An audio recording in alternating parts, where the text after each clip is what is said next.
बारिश से करा भाई साहब सिक्योरिटी को लेकर क्या कहना भाई साहब, सिक्योरिटी क्या कहना? आज फिलहाल आज जींद महापंचायत हो रखी है, आप सभी साथियों को पता है। जाट धर्मशाला में दूर दूर से यहाँ पे हमारी किसान सरदारी आई हुई, नौजवान साथी आए हुए हैं। सभी साथी एक चीज़ के लिए परेशान है, जो नया कानून है अग्निपथ जिसको लेके आई है सरकार कि जो हमारे देश के जवान हैं। पहले तो आप लोगों को बता दूं, किसान और जवान दो ही ऐसी चीज़ें हैं जिनके कारण देश चलता है। किसान पूरे देश को उगा के खवाता है, जवान पूरे के पूरे देश के लिए बॉर्डर पर लड़ता है, और किसान का ही बेटा जवान है। ये दोनों चीज़ एक ही चीज़ से जुड़ी हुई है। लेकिन कुछ ऐसे मूर्ख इंसान जिन्होंने पहले सरकार में बैठे वही आता आदमी जिनकी नीति इतनी खराब है, इतनी गंदी है, उन्होंने पहले तो किसानों की कमर तोड़ी, जिसके अंदर हमारे बहुत सारे भाई शहीद हुए, जिसके अंदर बहुत सारी कुर्बानियां देनी पड़ी, और उसके बाद उन्होंने अपने 3 काले कानून वापिस लिए। अब उन्होंने कमर तोड़नी शुरू की है किसान के बेटे जवान की। जितने जो भी हमारे जवान हैं, उन जवानों को खोखला करने के लिए एक नई नीति लेके आई है। 18 साल से 22 साल यानी कि 4 साल तक आप नौकरी करोगे, उसके बाद आप सिक्योरिटी की नौकरी करो, आम की रेडी लगाओ, रिक्शा चलाओ, हमें कोई लेना देना नहीं। सरकार कभी भी अपने वादे सच्चे नहीं करती है। रियलिटी है, जिन भाइयों को ये लगता है कि सरकार ने ये कहा है 75% आदमियों को बाहर निकाल दिया जाएगा, 25% को पक्का कर दिया जाएगा। 75 ने पहला मना कर रही है, जिस दिन 4 साल करता हो लेंगे उस दिन 25 ने भी बाहर निकाल देंगे। उसके बाद आप लोगों को अंबानी अडानी के गोदामों में पहुंचा देंगे, जहाँ हाथ में सीटी लेके, हाथ में डंडा लेके 15,000 रुपए की सिक्योरिटी की नौकरी करना। आप सभी साथियों को एक बात कहना चाहता हूँ, जब आप लोगों को सिक्योरिटी की नौकरी करनी है, आप लोग अभी भी जाके कर सकते हो, कहीं भी आप लोग अपना भी रोजगार कर सकते हो। घर 4 भैंस बांध का 15-20 हजार रुपया का तो दूध भी बेच सको, क्योंकि ये हरियाणा है, हमने कुर्बानियां देनी सीखी हैं।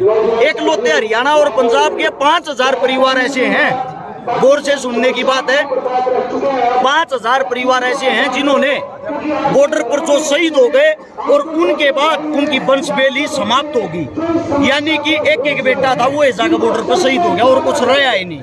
और जो मोदी साहब ये नीति लेके आए हैं, ये सब कुछ खाली गुजरात के लिए सोच रहे हैं। भारत देश के प्रधानमंत्री नहीं, एकलौते गुजरात के प्रधानमंत्री, क्योंकि गुजरात के अंदर आप जाके देखोगे कोई फौज में कोई नहीं, सब डाके मारे हैं, धंधे करे हैं, लोन ले हैं, भाजे हैं दूसरे देश में। क्यों? ये पता प्रधानमंत्री हमारे देश का है। हमारे जो नौजवान साथी, युवा साथी, आप सबको बता दूं, जिनके अंदर एक ज्वाला भड़क रही है कि भाई इस कानून के लिए क्या किया जाए। पहले तो आप लोगों को बता दूं, ज्यादा गुस्से में ना आए, ये भाई पत्थरबाजी, आग लगाना, तोड़ फोड़ करना, ये सही नहीं है। यो कोई मोदी का नुकसान नहीं होता, ये आप लोग अपना नुकसान कर रहे हो। आप लोगों पर केस लगा दिया जाएगा, आप लोगों को जेल के अंदर डाल दिया जाएगा, आप सरकारी संपत्ति को जला के भारत देश को कमजोर कर रहे हो। मेरे सभी साथियों से, पत्रकारों के माध्यम से एक विनती है, यह कार्य ना करें भाई। आंदोलन कोई भी हो शांतिपूर्वक तरीके से होता है।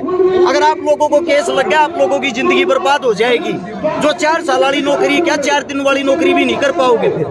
उससे दूसरी बात ये है, ये पंचायत इसीलिए रखी गई थी भाई इनके फायदे बताने वाले आ जाओ कोई, जो सोशल मीडिया पर 6,000 रुपए की IT सेल वाले बंदे बने हुए हैं, उन सबको भी इन्विटेशन था कि आप यहाँ और पंचायत में आके ये बताओ यह रूल लागू होने से फायदे क्या होंगे।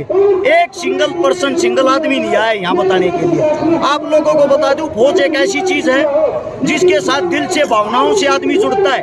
फौज ऐसी चीज है, हमारे को कहीं फौजी की ड्रेस, फौजी की वर्दी दिखाई देती है, हम करते हैं, हमारा खुद ब खुद हाथ सिर की चला जाता है। लेकिन आप एक बात, 4 साल का ट्रेनिंग करके और रिटर्न 22 साल में करेगा, क्या वो सिक्योरिटी की नौकरी कर पाएगा? बिल्कुल नहीं कर पाएगा। उसके अंदर इतना हुनर हो, उसको बंदूक, गोली, बम सब कुछ चलाना आ जाएगा। वो सिर्फ और सिर्फ फिर घटनाएं करेगा, दुर्घटनाएं, वो गुंडा बनेगा आगे पक्का, क्योंकि उसका पूरा जीवन पड़ा उधर और काम की रहेगा। हमारे देश में मोदी साहब अपने लोभ लालच में, अपनी इस राजनीति के लालच में हमारे देश की ऐसी ऐसी तैसी मत करो। आपने पहले ट्रेन को बेचा, फिर आपने जहाजों को बेचा, फिर आपने गैस टीचरों को लात मारी, फिर आपने अब फौज का नंबर ला दिया, इससे पहले आपने बैंक वालों का नंबर ला दिया। आने वाले समय में वो दिन दूर नहीं, आप लोगों को बता देता हूँ, आपका मकान, आपकी खेती आपकी नहीं होगी। बेशक आप उसमें रहते हो, अपने ही मकान में, अपने ही खेत में आप किराएदार होगे। लिख के ले लेना, ये समय ज्यादा दूर नहीं है। इससे भी बुरी बुरी चीजें हम अपने जीवन में पहले सहन कर चुके हैं। जिस वक्त अंग्रेज थे 1877 में पूरा भारत देश भूखा मरा था भूख से। उस टाइम पर अंग्रेजों ने किसानों का साथ देने की बजाय उन्होंने किसानों का अन्न जबरदस्ती खोज के अपने देश में भेज दिया था। ऐसी भयंकर भूखमरी आई थी जिसके अंदर 5 करोड़ 85 लाख पीछे थे और 1 करोड़ आदमी उस भूख से मरे थे। आदमी आदमी को खाने लग गया था, अन्न का दाना तक नहीं रहा था घर में। यही हालात तब होने वाले हैं जब आप लोगों ने रोजगार खोज लिया, आप लोगों ने सब कुछ खोज लिया। सब कुछ खोजने के पास इन बेचारों के पास बचेगा क्या? भूखे मरते क्या करेंगे? आदमी आदमी को खाने वाली नौबत लाके खड़ी करती है। हिंदू मुसलमान तुम्हारी ऐसी की तैसी, तुमने ऐसा घुसेड़ दिया है हर चीज में। बार बार ये कह रहे हैं मुसलमानों से हिंदू खतरे में। मैं एक बात पूछना चाहता हूँ, भारत देश का प्रधानमंत्री, राष्ट्रपति, सभी सीएम सबके सब जब हिंदू हैं, आपकी जनसंख्या 90 करोड़ के लगभग है, फिर भी हिंदू खतरे में कैसे है? और वो मुसलमान कहाँ है जिनसे हिंदू खतरे में है? आप इंडिया गेट पे जाके देखना, वह हिंदू का, मुसलमान का, हर एक आदमी का शहीदी के रूप में नाम लिखा पाएगा।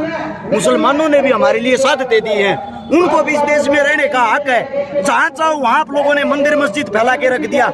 यहाँ शिवलिंग निकला, यहाँ ये निकला। एक भी पत्रकार साथी मेरे को ये बता देना, जो भी गोदी मीडिया है, कभी उन्होंने आज तक रोजगार की, स्वास्थ्य की, पढ़ाई की, अस्पताल की कोई बात करी? नहीं करी ना। वे सिर्फ और सिर्फ उस मोदी साहब के तू खाने वाले ऐसे चमचे हैं जिनका काम है सिर्फ जय जयकार करना। वे अंधभगत इतने मूर्ख हो चुके हैं जिनको ये भी नहीं पता कि भाई आप लोगों का जो भविष्य है वो मोदी साहब के कारण नहीं है। आप लोगों का भविष्य जो है वो भारत देश को बचाने में ही है, भारत देश को अच्छा बनाने में है। जब रोजगार नहीं रहेगा, शिक्षा नहीं रहेगी, स्वास्थ्य नहीं रहेगा, काम क्या रह जाएगा भाई देश के अंदर? देश का तो बेड़ा गर्क हो जाएगा। आप तो पाकिस्तान जैसे हालात करते जा रहे हो। जो अमीर आदमी है हमारे भारत देश में 5% अमीर आदमी है, उनको और ज्यादा अमीर करते जा रहे हैं। 95% गरीब आदमियों को उनका गुलाम बनाते जा रहे हैं। भाई आप नौकरी करो अंबानी अडानी के गोदाम में, आपका अन्न जमा होगा अंबानी अडानी के गोदाम में, आपकी जमीन को मोल लेंगे अंबानी अडानी, आपकी बिजली कौन देगा? अंबानी अडानी।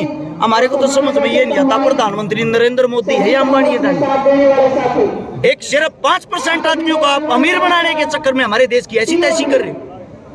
यह लड़ाई केवल फौजियों के लिए नहीं है भाई, गौर से सुन ले जितने युवा साथी जो वीडियो देख पा रहे हैं। यह लड़ाई एक आखिरी लड़ाई है जो भारत देश को बचाने के लिए। अगर अब भी आप भारत देश को नहीं बचा पाए तो आने वाला समय बहुत ही खतरनाक होगा, इस बात की गारंटी है। वीके सिंह के बयान पर क्या कहना है? वीके सिंह जी ने बयान दिया है 4-4 साल की जो नौकरी है, ये सरकार का बहुत ही अच्छा फैसला है। मैं आपके फैसले का स्वागत करता हूँ। उन्होंने ये कहा है। आप लोगों को मैं एक बात बताना चाहता हूँ, वीके सिंह वही आदमी जिन्होंने 35 साल फौज की सेवा करने के बाद 6 महीने नौकरी बढ़वाने के नाम है 2 बार लड़ा था, 2 बार कोर्ट में गया था।